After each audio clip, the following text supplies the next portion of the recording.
नारी शक्ति वंदन, देश का अभिनंदन। इस ऐतिहासिक मौके पर देश की नारी शक्ति के लिए नए प्रवेश द्वार खोल दें, इसका आरंभ हम इस महत्वपूर्ण निर्णय से करने जा रहे हैं। नारी शक्ति वंदन अधिनियम मैं नव भारत के निर्माण की सृजन की सबसे सशक्त नींव नारी शक्ति वंदन अधिनियम को इस सदन में सर्वप्रथम प्रणाम करती हूं और विशेषतः देश के प्रधान सेवक का वंदन एवं अभिनंदन करती हूं। गठबंधन की नजर में 24, मोदी का लक्ष्य 29। आपको रिग्रेट है, अफसोस है कि उस समय ओबीसी कोटा नहीं दिया कांग्रेस? 100% रिग्रेट है, वो उस टाइम कर देना था। Women's reservation is dependent on two totally indeterminate dates. Can there be a greater जुमला?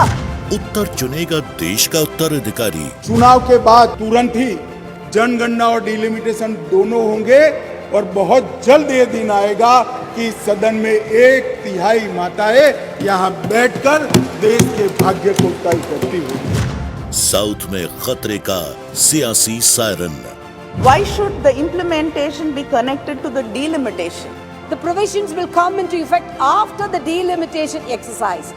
Sir, this is an utopian promise. बीते 9 वर्षों में हमने माताओं बहनों से जुड़ी हर बंदिशों को तोड़ने का प्रयास किया। नारी शक्ति वंदन, सत्ता में सनातन।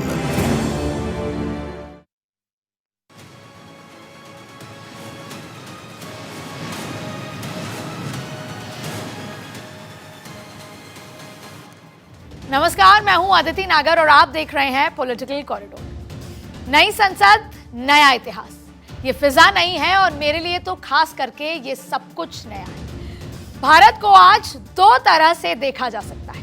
एक वो भारत जिसमें महिला आरक्षण बिल नहीं था, एक नया भारत, आज का भारत जिसमें महिला आरक्षण बिल है। मैं उस भारत में रहती हूं जहां महिला आरक्षण बिल पास हो चुका है। देखिए, कुछ फैसले ऐसे होते हैं जो तात्कालिक होते हैं और जिनका असर हाथों हाथ नजर आता है। कुछ फैसले दूरगामी दृष्टि से देखे गए होते हैं और जिनका असर शताब्दियों तक देखने को मिलता है। मोदी जी का महिला आरक्षण को लेकर लिया गया ये फैसला क्रांतिकारी फैसला है। ये सदियां और पीढ़ियां बदलने वाला फैसला है। ये समाज बदलने वाला फैसला है। यही वजह है कि मैं इस फैसले को एक सामाजिक क्रांति के तौर पर देखती हूं, एक युगांतकारी फैसला मानती हूं। इसे नारी क्रांति या यूं कहें कि महिला क्रांति के तौर पर भी देखती हूं। अब इस पूरी महिला क्रांति के युग को मैं 5 अध्यायों के जरिए आपको समझाती हूं। पहला, 2029 का पॉलिटिकल मैप क्या होगा, यानी 2029 में आपकी लोकसभाएं और विधानसभाएं कैसी दिखेंगी, आपका भारत का मैप कैसा दिखेगा। दूसरा, उत्तर बनाएगा देश का उत्तराधिकारी, यानी क्या वाकई में अब आगे आने वाले समय में केवल उत्तर प्रदेश ही देश का उत्तराधिकारी बनाएगा। तीसरा, साउथ में खतरे का सायरन, क्या इस तमाम जो गतिविधियां हुई हैं और खास तौर पे परिसीमन, उससे साउथ यानी दक्षिण परेशान है। चौथा, 24 में क्या ओबीसी ही निर्णायक होगा।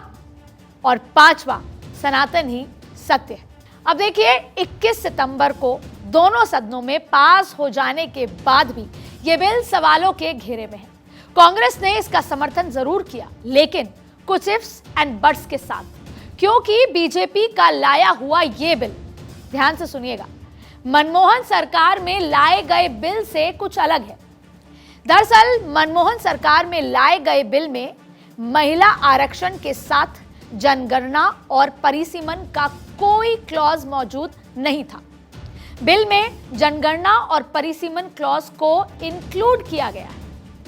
अब जिसके बाद कांग्रेस नेता राहुल गांधी का कहना है कि यह बिल सिर्फ चुनावी फायदे के लिए लाया गया है, यह आने वाले 10 सालों में भी लागू नहीं हो पाएगा। वहीं गृह मंत्री अमित शाह ने इसका जवाब देते हुए कहा कि परिसीमन के बाद ही इस बिल को लागू करने से पारदर्शिता आएगी, और अगर बिना परिसीमन कराए इस बिल को लागू किया जाता है और कल को वायनाड की सीट आरक्षित हो जाती है तो कहा जाएगा कि ये बीजेपी का पॉलिटिकल मोटिवेटेड तरीका है वायनाड को आरक्षित करने का। इस पूरे गेम को बदलने का? तो एक प्रकार से ये डिस्ट्रैक्शन टैक्टिक है, डाइवर्जन टैक्टिक है। डाइवर्जन किस चीज से हो रहा है? डाइवर्जन ओबीसी सेंसस से हो रहा है। महिला आरक्षण तो बड़ी अच्छी चीज है, उसके बाद ये 2 क्लॉजेज, इसमें 2 फुटनोट्स हमें मिले। महिला आरक्षण देने से पहले हमें सेंसस करना पड़ेगा और दूसरा डिलिमिटेशन करना पड़ेगा, और इन दोनों चीजों को करने के लिए बहुत साल लगेंगे। सच्चाई यह है कि महिला आरक्षण को आज किया जा सकता है, मगर रियलिटी यह है कि ये इंप्लीमेंट आज से 10 साल बाद होगा। यह भी नहीं मालूम कि होगा या नहीं होगा। मान्यवर, इससे कोई देरी नहीं होनी है। चुनाव के बाद तुरंत ही जनगणना और डिलिमिटेशन दोनों होंगे और बहुत जल्द ये दिन आएगा कि सदन में 1/3 माताएं यहां बैठकर देश के भाग्य को तय करती होगी। परिसीमन का क्लॉज होने के चलते मोटे तौर पर कहें तो ये फैसला 2029 से पहले लागू होता नहीं नजर आ रहा, क्योंकि इसे लागू होने से पहले एक पूरी क्रोनोलॉजी होकर गुजरना होगा, इस पूरे प्रोसेस से होकर इस बिल को गुजरना होगा। सबसे पहले CAA वो आएगा, फिर जनगणना होगी, उसके बाद परिसीमन होगा जो कि 2026 में शुरू होगा। इन सभी प्रक्रियाओं से होकर गुजरना होगा इस बिल को, और उसके बाद ही महिला आरक्षण बिल लागू हो सकता है। अब जिसमें लगभग 1 दशक का समय लगता हुआ नजर आ रहा है। अब आपको अंदर की बात भी बता देते हैं। किसी भी बिल को सदन के पटल पर रखने से पहले उसे कानून मंत्रालय की लीगल कमेटी के पास भेजा जाता है। ऐसा कुछ ही यहां पर भी हुआ, लेकिन कुछ तेजी के साथ हुआ। दरअसल 17 सितंबर रविवार को इस बिल को लीगल कमेटी के पास भेजा गया और लगभग 4-5 दिन में इस बिल को दोनों सदनों में पास भी करा दिया गया। लेकिन एक बार फिर समझाते हैं, 17 सितंबर जिस दिन रविवार था, उस दिन छुट्टी थी। सचिवों को, उस टीम को बुलाया गया। उस दिन बिल को लीगल तरीके से उसकी छानबीन हुई, उसको अप्रूवल चाहिए था उस टीम से। संडे को सचिव दफ्तर पहुंचे और वहां पर तमाम चीज होने के अंदर 72 घंटे, महज 72 घंटे में यह बिल सदन में चर्चा के बीच आ गया। एक बार और समझाते हैं कि 17 को इस बिल को लीगल टीम को भेजा गया और 19 को यह बिल टेबल कर दिया गया। अब जब महिला आरक्षण बिल लागू होगा, यानी कि 2029 के बाद, तो सबसे बड़ी खबर यही होगी कि महिला आरक्षण तो लागू हो जाएगा, जिसके तहत महिलाओं को 33% आरक्षण मिल जाएगा। लेकिन मैं आज आपको जो बताने जा रही हूं वो राजनीति में भूचाल लाने वाली खबर है।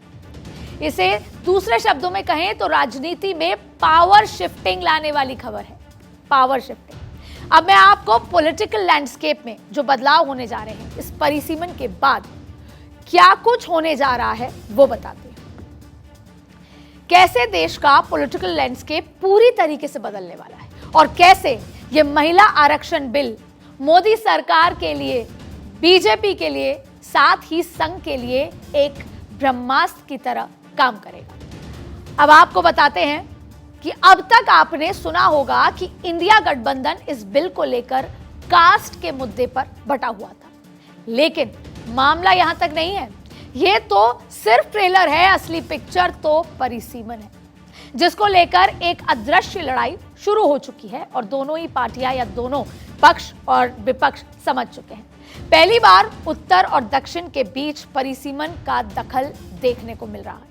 ऐसे में अब उत्तर और दक्षिण के बीच की लड़ाई भी, या कह सकते हैं कि उनकी जो सियासी जंग है वो ज्यादा बढ़ती नजर आ रही है। और अब मैं आपको उसकी पूरी पिक्चर समझाती हूँ। सबसे पहले आपको 2029 में लेकर चलती हूं, जहां भारत का पॉलिटिकल लैंडस्केप कुछ इस तरह का दिख सकता है, जहां सदन में सीटों की तस्वीर कुछ अलग तरीके से आपको नजर आएगी। अब देखिए, एक सांसद जो है वो 25 लाख जो जनसंख्या है उसके ऊपर होता है।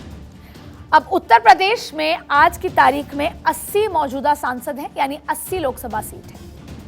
अगर परिसीमन के बाद की तस्वीर, यानी भविष्य क्या होगा, इसी उत्तर प्रदेश में 147 सीट्स होंगी। राजस्थान की बात कर लेते हैं। राजस्थान में 25 सांसद हैं, परिसीमन के बाद 50 हो जाएंगे, सीधा डबल। ये मैं आपको हिंदी बेल्ट का जिक्र कर रही हूं। मध्य प्रदेश 29 सांसद हैं, 53 हो जाएंगे। बिहार 40 सांसद हैं, 76 हो जाएंगे। झारखंड 14 हैं तो 24 हो जाएंगे। हरियाणा 10 हैं तो 18 हो जाएंगे। छत्तीसगढ़ 11 हैं तो 18। दिल्ली 7 हैं तो 13 हो जाएगी। यानी कुल मिलाकर 216 सीटें बढ़कर 396 हो जाएंगी, 396। ये बताना इसलिए जरूरी है कि कितना बदलाव आपको देखने को मिलेगा। वहीं उत्तर में क्या क्या सीट बदलेंगी वो मैंने आपको बता दिया। अब जरा दक्षिण में सीटों की तस्वीरों को भी देख सकते हैं। देखिए साउथ इंडिया में क्या होगा। दक्षिण में आंध्र प्रदेश में 25 सीटें हैं, 37 हो जाएंगी, 37। कर्नाटक में 28 सीटें हैं, 45 हो जाएंगी। केरला में 20 सीटें हैं तो सिर्फ 24 होंगी। आप उत्तर का फर्क परिसीमन से पहले परिसीमन के बाद का समझिए, और आप दक्षिण का फर्क परिसीमन से पहले और परिसीमन के बाद का समझिए। तो फिर मैं आपको तमिलनाडु का जिक्र करती हूं। तमिलनाडु में 39 सीट्स हैं, लगभग 53 हो जाएंगी। ये मैं आपको सर्वे और जो पिक्चर नजर आ रही है उसके आधार पर आपको बता रही हूं, ऐसा हो सकती हैं। तेलंगाना 17 से 25 हो जाएंगी। यानी कुल मिलाकर अगर दक्षिण का जिक्र करें तो 129 सीट्स में से 184 सीट्स बढ़ती नजर आ रही हैं। फर्क उत्तर का और फर्क दक्षिण का, यानी कि उत्तर में सीटें ज्यादा बढ़ती नजर आ रही हैं। तो कुल मिलाकर बात यह है कि अगर नॉर्थ की बात करें तो 184 सीट्स वहां पर बढ़ती नजर आ रही हैं, और दक्षिण की बात करें तो केवल 55 सीट बढ़ती नजर आ रही हैं। इसीलिए मैंने कहा था कि कहीं ना कहीं उत्तर और दक्षिण के बीच की सियासी जंग भी आपको आने वाले समय में देखने को मिलेगी। अब चलते हैं अपने दूसरे अध्याय की ओर, जो है क्या उत्तर बना पाएगा देश का उत्तराधिकारी। अभी आपने भारत का जो राजनीतिक नक्शा देखा है वो क्या संकेत देता है, अब मैं आपको वो समझाती हूँ। कहीं ऐसा तो नहीं कि ये नक्शा ऐसे बताने की कोशिश कर रहा है, ये तमाम जो चीजें हैं, जो आंकड़े हैं, वो क्या बताने की कोशिश कर रहे हैं कि आने वाले समय में बीजेपी को सत्ता से हटाना मुश्किल ही नहीं, नामुमकिन होता नजर आ रहा है। अटल बिहारी वाजपेयी ऐसे राजनीतिक धुरंधर थे और वो हमेशा कहा करते थे कि दिल्ली की सत्ता का रास्ता यूपी से होकर ही गुजरेगा। तो क्या ये मान लें कि ये बात आने वाले समय में हमेशा के लिए ब्रह्म वाक्य हो जाएगी? मतलब यूपी ही तय करेगा कि देश का उत्तराधिकारी कौन होगा। और जब महिला आरक्षण बिल लागू हो जाएगा, मतलब ये कानून बन जाएगा, तब ये बीजेपी के लिए ऐसा वरदान साबित होगा कि एक ऐसी फिक्स डिपॉजिट साबित होगा जो उससे पहले ही दौर में बीजेपी को उसके विरोधियों से काफी आगे ले जाकर खड़ा कर सकती है। इसे आप फर्स्ट मूवर एडवांटेज भी कह सकते हैं। इन सभी बातों का मैं आज आपको एक एक पहलू आपके सामने, एक एक एंगल आपके सामने रखने वाली हूं। यकीन मानिए भारतीय राजनीति में ये एक ऐसा नया युग लेकर आने वाला है, एक ऐसा नया अध्याय की शुरुआत करने वाला है जो राजनीतिक परिप्रेक्ष्य पूरी तरीके से बदल कर रख देगा। अगर आप भारत के राजनीतिक मुकाबले पर गौर करें तो अब तक बीजेपी के लिए जो सबसे बड़ी चुनौती बन रही थी वो है दक्षिण, जिस किले को भेद कर बीजेपी अपना परचम लहराना चाहती थी, पर उसे अब तक वो सफलता नहीं मिल पाई।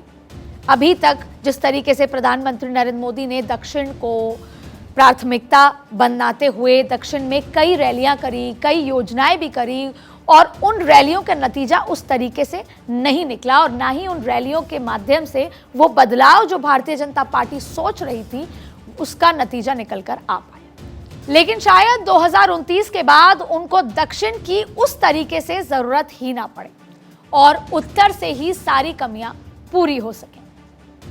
मतलब कि सारी राजनीतिक चुनौतियों का उत्तर उत्तर प्रदेश देगा। अब आप समझ सकते हैं कि इस चुनौती से निपटने के लिए मोदी की टीम ने कितना होमवर्क किया होगा। ऐसे में सवाल तो यह उठता है कि जो बात प्रधानमंत्री मोदी को समझ आ गई, उस बात को समझने में कांग्रेस पीछे कैसे रह गई। अब आप प्रधानमंत्री मोदी और बीजेपी का विजन देखिए। जहां अब आप याद कीजिए कि वो वक्त जब प्रधानमंत्री मोदी पहली बार संगठन में आए थे, संगठन मंत्री बने थे, उस वक्त उन्होंने सबसे पहले महिला आरक्षण की बात कर दी थी।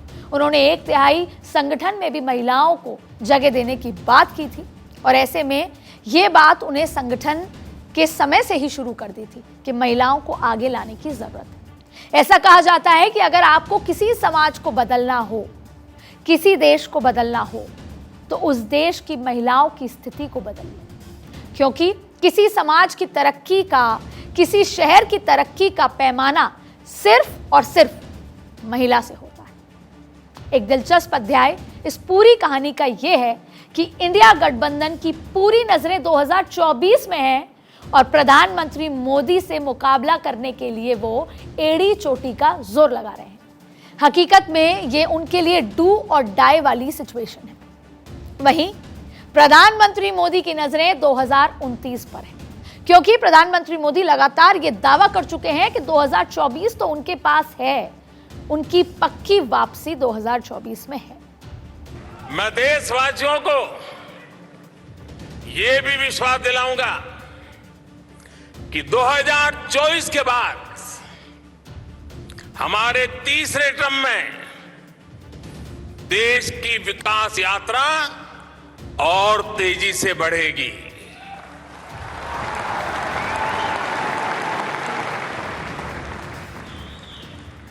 और मेरे तीसरे कार्यकाल में आप अपने सपने अपनी आंखों के सामने पूरे होते देखेंगे।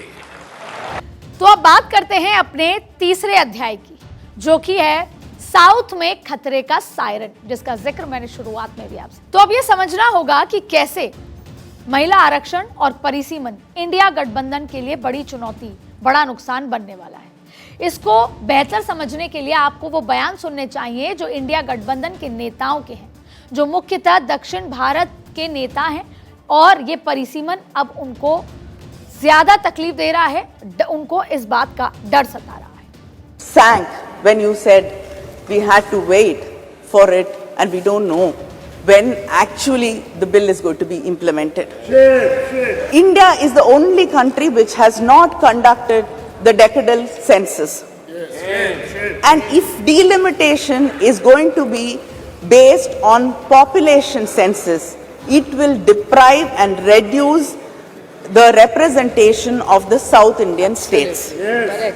It will become like a sword hanging on our heads. Why should the implementation be connected to the delimitation? Yes, why?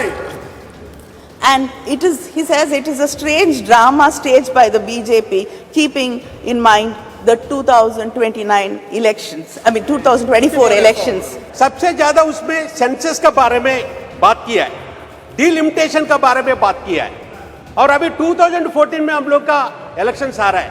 हम लोग का डिमांड ये है, इमीडिएटली ये बिल जो है ना रिजर्वेशन 33% का जो रिजर्वेशन इमीडिएटली इंप्लीमेंट करे, इमीडिएटली जो है ना अभी इलेक्शंस में ये करे।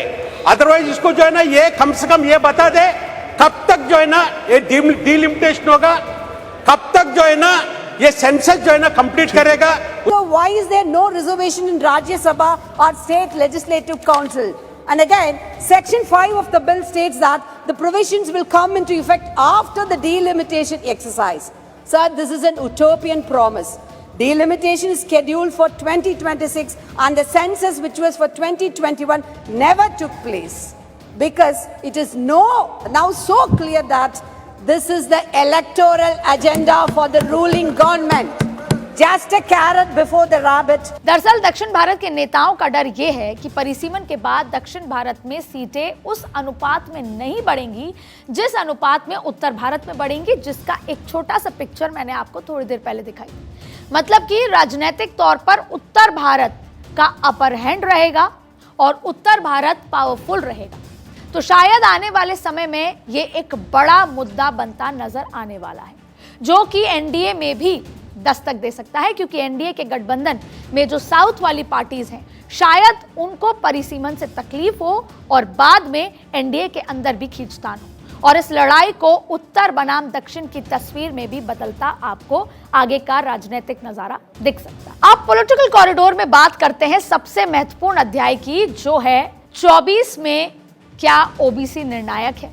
महिला आरक्षण बिल के मुद्दे पर जो एक कीवर्ड सबसे ज्यादा ट्रेंड कर रहा है वो है ओबीसी। जहां गौर करने वाली बात यह है कि हम एक तरफ जहां बात करते हैं 2047 तक विकसित भारत बनाने की, लेकिन जाती है कि सियासत से जाती नहीं। महिला आरक्षण बिल को लेकर लोकसभा में चर्चा हुई तो राहुल गांधी ने ओबीसी के मुद्दे को सदन में उठाया। उस बीच कांग्रेस ने एक मास्टर स्ट्रोक खेला। कांग्रेस राज्यसभा में 2 संशोधन प्रस्ताव लेकर आ गया। कांग्रेस के 9 सांसदों ने इस संशोधन प्रस्ताव को पेश किया। एक प्रस्ताव था कि महिला आरक्षण बिल तुरंत लागू किया जाए, वहीं दूसरा प्रस्ताव था ओबीसी आरक्षण शामिल करने का, और इसमें महिला आरक्षण तुरंत लागू करने के प्रस्ताव पेश भी किया गया। हालांकि इस प्रस्ताव को गिरा दिया गया।